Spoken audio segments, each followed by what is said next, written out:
नमस्कार, मैं रिया और आप देख रहे हैं डॉक्टर साहिब। डॉक्टर साहिब की आज के इस वीडियो में हमारे साथ चर्चा करने के लिए मौजूद है बिहार की जानी मानी पीडियाट्रिशियन डॉक्टर समीक्षा शर्मा। तो डॉक्टर साहिब, आप बहुत बहुत स्वागत है। थैंक यू सो मच रिया जी, आपने मुझे अपने चैनल पे आने का मौका दिया। डॉक्टर साहिबा, बच्चों को लेकर और पेरेंट्स को लेकर, माँ को लेकर बहुत सारे मिथ्य भी बताए जाते हैं और आज से नहीं, ये बहुत पुराने समय से चले आ रहे हैं कि अगर माँ ऐसा करेगी तो बच्चों पर, जो नवजात बच्चे उस पर खराब असर पड़ेगा। तो मैं आज इसी मिथ्य पे चर्चा करने वाली हूँ और आज जानना चाहूँगी कि क्या जो कहा जाता है, शुरू से कहा जाता है, वो सही है? क्योंकि बहुत बार देखा जाता है कि ये कहा गया है कि अगर माँ कुछ गलत खा पी लेती है तो उससे बच्चे पर असर पड़ता है। जी, मैं आज कुछ मिसकंसेप्शंस भी क्लियर कर दूंगी।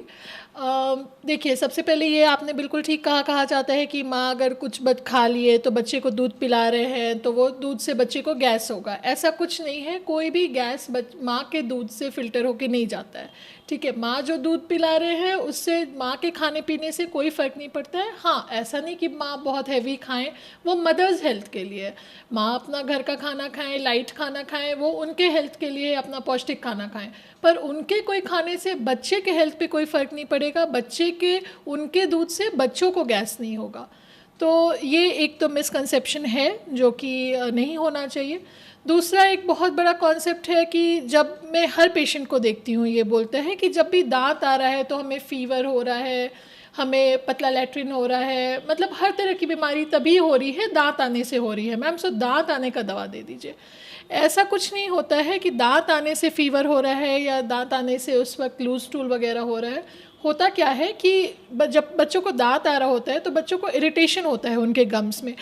तो उस वक्त तो बच्चे क्रॉल कर रहे होते हैं, चलना शुरू कर देते हैं, हल्का हल्का चल रहे हैं, क्रॉल कर रहे हैं, तो उस वजह से उन्हें जो भी कुछ खाने के लिए मिला, नीचे का गिरा हुआ या कुछ भी चीज़, चम्मच हो गया, प्लेट, कटोरी, कुछ भी, वो सब कुछ अपने मुंह में डाल लेते हैं। अपने टॉयज़ हो गए, सब कुछ मुंह में डाल लेते हैं। उस वजह से बच्चों को इन्फेक्शन होता है, उस वजह से बच्चों को फीवर होता है और उसी कारण से उन्हें लूज स्टूल या जो भी कॉम्प्लिकेशंस हैं, जो भी प्रॉब्लम है, वो सारी चीज़ें होती है। तो पेरेंट्स को लगता है कि नहीं, उन्हें दांत आ रहा है तो हो रहा है, उसकी वजह से नहीं होता है। तो अगर आप ओरल हाइजीन बच्चों को उस वक्त मेनटेन करेंगे, देखेंगे कि हाँ बच्चे कुछ भी नहीं खा लें, कुछ भी मुँह में नहीं डाल लें, तो ये जो टीथिंग के समय की जो प्रॉब्लम है दांत आने की, वो हम लोग कम कर सकते हैं।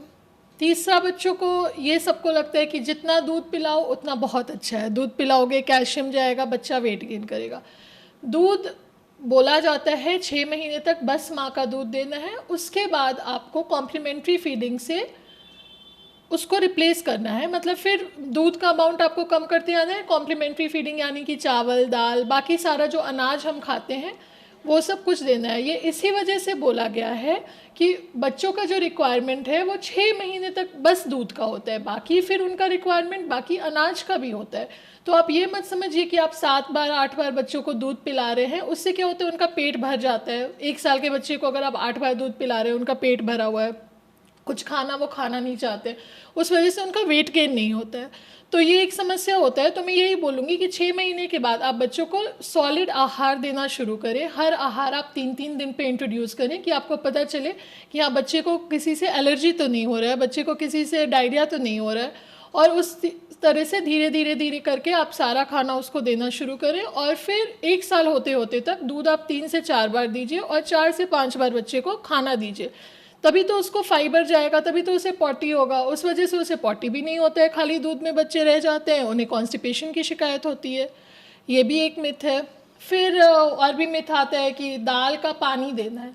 ऐसा नहीं है, आपको दाल ही देना है, या दूध भी आपको पानी मिला के दूध देने का कोई कॉन्सेप्ट नहीं होता है। गाय का दूध लोग पानी मिला के देते हैं, डाइल्यूट करके देते हैं। आप पहले तो एनिमल्स मिल्क बना नहीं होता है, 1 साल के पहले आपको देना नहीं है, और अगर देना है तो आप थोड़ा थोड़ा क्वांटिटी में इंट्रोड्यूस करिए। 1 साल के बाद नॉर्मल जो दूध है बिना पानी मिलाए वो दे सकते हैं।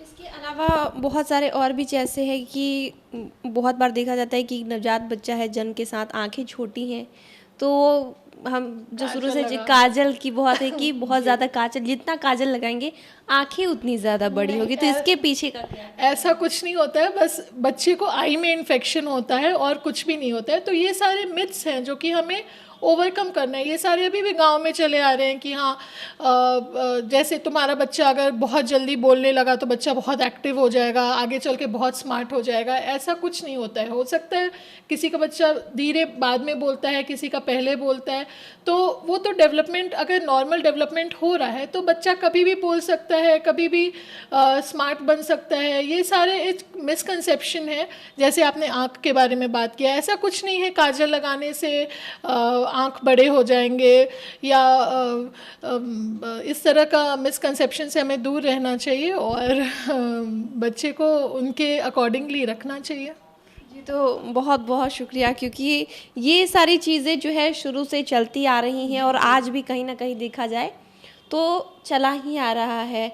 ये भी कहा जाता है कि बच्चा जो है इस तरीके के तेल से अगर लगाया जाए तो बच्चा बहुत स्ट्रांग हो जाएगा। सरसों तेल को लेकर भी ऐसे ही ये एक एडवर्टीजमेंट का चीज़ है कि आप ऑलिव ऑयल लगाइए, एडी ऑयल लगाइए, ये ऑयल लगाइए, सरसों तेल पहले जब गांव में हमारी दादी लोग का टाइम होता था, जब बिल्कुल शुद्ध सरसों तेल पिराया हुआ मिलता था, वो लोग बोलते थे। पर अभी जैसे शहर का सरसों तेल है तो वो एक इरिटेंट होता है, उससे आप बच्चों को देखोगे रैशेज़ हो रहे हैं।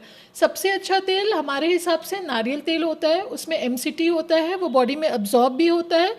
तो बाकी सारा तेल का धारणा मुझे लगता है गलत है, और स्पेशली सरसों तेल तो इरिटेंट भी होता है। उससे काफ़ी बच्चों को आप देखोगे तो रैशेज़ हो रहे हैं और पता ही नहीं चलता है क्यों हो रहा है, बाद में पता करते हैं तो सरसों तेल लगा रहे हैं। या बहुत बार बच्चे को देखोगे आप गाय का दूध 2-3 महीने पे दे दिया, उसकी वजह से भी रैशेज़ शुरू हो जाते हैं।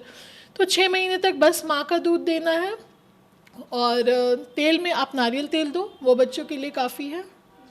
इसके अलावा एक चीज़ जो और भी चली आ रही है कि जब बच्चों का दांत निकल रहा होता है या उससे निकलने से पहले, तो घर में कहा जाता है कि तुलसी के पत्ते के जो रस होते हैं वो और शहद मिला के देने से जल्दी दांत आ जाते हैं। नहीं जी, ऐसा कुछ नहीं है। इनफैक्ट मैंने तो बहुत बार पेरेंट्स को देखा है कि मध भी चटाते रहते हैं, जिससे कि बहुत सारी बीमारियां भी बाद में हो सकती हैं। ऐसा कोई कॉन्सेप्ट नहीं है कि आपको हनी चटाते रहना है, बच्चे को मध चटाते रहना है, ऐसा करने की ज़रूरत नहीं।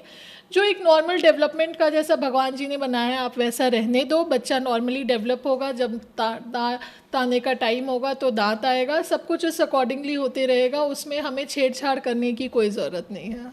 जी, तो शुक्रिया डॉक्टर साहिबा, जो आपने बताया उसके लिए बहुत बहुत शुक्रिया। जी, बहुत बहुत धन्यवाद।